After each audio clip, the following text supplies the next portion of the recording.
陳桂龍嗱，今日帶你嚟到呢個屋苑咧，咁我哋一路喺度就揾緊一啲形形上大家比較容易見到嘅煞氣。咁尤其是呢種煞氣咧，就唔係話我哋即係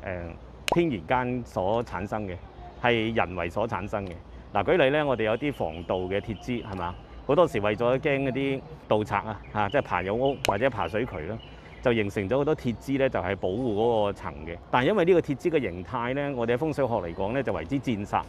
咁呢啲戰煞嘅啫產生咧，係的確對戶內嘅人呢個健康產生負面嘅影響喎。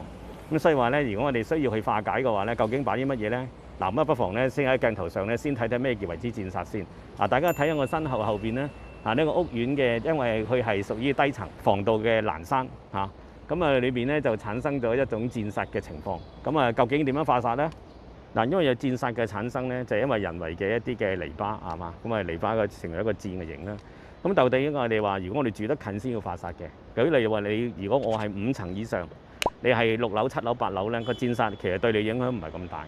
但係如果你喺1樓、2樓咧，的確有啲影響，尤其是係大家同層嘅1樓嘅對面係嘛，你見到戰煞咧係即係直槍住你嘅窗啊或者各樣咧，咁你不妨咧就可以試下咧擺龍龜啊，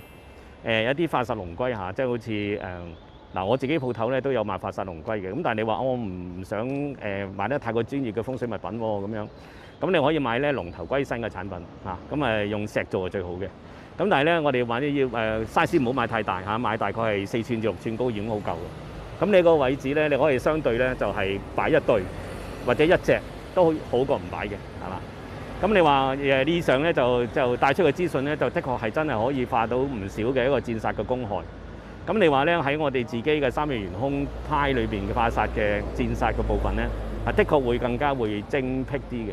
咁話咧，我哋會利用宮位互相之間嘅卦氣去做化煞，係嘛？咁呢個就即係比較專業啲嘅學問啦。咁第時大家有機會先至再涉獵呢個部分啦，好冇？